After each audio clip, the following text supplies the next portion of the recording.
Very good morning to all of you. I'm Dr. Priyanka, Assistant Professor, School of Biosciences, IMS Ghaziabad University Courses Campus. Today we are going to discuss about the DNA replication, one of the very important topic in the biological sciences. So coming the basic of the introduction of the DNA replication. It is the basis of inheritance. And what is exactly DNA replication? It is the copying and the duplicating the DNA molecule. DNA is copied during the S phase or the synthesis phase of the interphase. So basically there is a reaction that DNP for plus the DNTP with further going to give the lengthened DNA. So coming to the central dogma of the biology, which we all know that the DNA on transcription gives the RNA and further translation gives the protein. Moving further, initially there are many models proposed which has been done to show the DNA replication, like the conservative model, semi-conservative and the dispersive model. But after a long effort of the Nelson and Michelson has shown that DNA replication is the semi-conservative model where only half of the information is being passed on, whereas the other half of the information is being synthesized by the new strand of the DNA. Then further coming to the basic of the DNA replication, it is semi-conservative. Bidirectional replication takes place, that is in both the direction take place. Specificity of the base pair, that is they are very highly specific, that is T is going to base pair with the A, G is going to base pair with the C and the vice versa. Then the nucleotides are always added on the 3' end of the growing strand, and this is done by the very important enzyme, that is the DNA polymerase.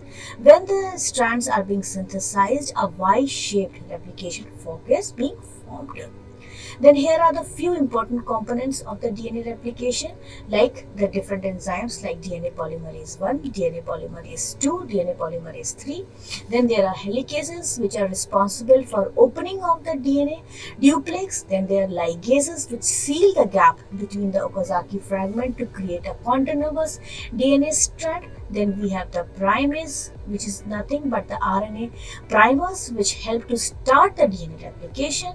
We have the sliding clamp which hold the DNA polymerase in place so that the nucleotides are being added. And then there are topoisomerase which relieve the stress on the DNA when the unbinding takes place during the breaking and adding of the strands. And then there are SSB or the single strand binding protein which bind to the single strand DNA to avoid the DNA rebinding. If we go to see the DNA strand replication, we find there are three stages, that is the initiation, elongation and the termination. In the initiation, it involves the assembly of the replication fork at the origin of a replication, sequence of DNA found at a specific site. Then there is an elongation, parental strand unwind and the daughter strands are synthesized, the addition of the base by proteins, and then the termination, that is the duplicated chromosomes separate from each other. Now there are two identical copies of the DNA which we all can see in the diagram also. Now there are three types of DNA polymerase 1, DNA polymerase 2 and the DNA polymerase 3. As we see, the processivity of the DNA polymerase 3 is the highest, as well as the turnover number is also highest. So the main replicating enzyme is the DNA polymerase 3, whereas DNA polymerase 1 and DNA polymerase 2, they help in assisting the DNA replication. Now initially we see the first stage, that is the initiation of the prokaryotic replication. The initiation stage is very important because where the replication starts matters a lot. The initiation of the replication starts at the origin of replication. The origin of replication is nothing but a 245 base pair long sequence in which there are 4 9-mer sequences and there are 3 13-mer base pair repeat. So what initially happened, that the binding of the DNA A protein take place at the 4-9 base pair repeats, and then what happened exactly, the unbinding take place at the 13 base pair repeat. So remembering this three stages of the replication: initiation, elongation, termination. And then in the initiation also, it is very important to remember that the origin of replication is 245 base pair. Then there are several base pair conserved, like the 9 base pair, 4 times repeats of the 9 base pair sequence, and 3 times repeats of the 9, 12, 13 base pair repeats. Then binding of the origin DNA A at the 9 base pair repeat, and binding of the DNA B at the 13 base pair repeats, from where the initiation of the replication takes place. Now, as we see the elongation of the replication, that once the initiation takes place, the one strand is being synthesized continuously, which is known as the leading strand, whereas the other strand is being synthesized in small fragments called the Okazaki fragments. Now, once the Okazaki fragments are being synthesized, they are again sealed by the DNA ligase to form again a continuous strand.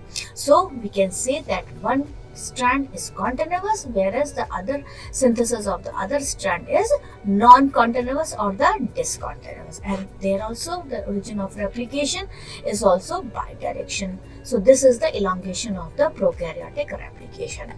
Coming to the last stage, that is the termination of the prokaryotic replication. Now, the termination of the prokaryotic replication is a very, very interesting event. What happens? There are many terse sequences on the DNA where the one of the protein called the TUS protein.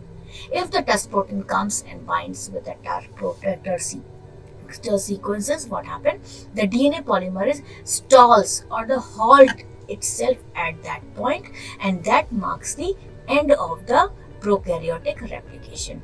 Once again, I want to repeat that there are many terse sequences on the entire DNA of the bacterial chromosome. So what happens when there is a termination stage comes? Sometimes what happens, the TUS protein is there. TUS protein comes and binds to the TUS sequences, due to which the TUS and the TUS sequence complex is being formed. And once this complex is formed, when the DNA polymerase comes near to that sequence, that at that very point only the DNA polymerase leaves the strand, or it halts at the strand, so that which marks the end of the replication. So prokaryotic DNA replication is a very, very important part when we study the central dogma, because we get to know how the genetic information which is being stored in the DNA get replicated and being transmitted further, or further transcribed into RNA, and then further translated into the protein. So understanding the role of each and every protein, the role of each and every sequence, and how the interactions take place at different stages, be it initiation, be it elongation or the termination, is very, very crucial for studying the DNA replication. Thank you.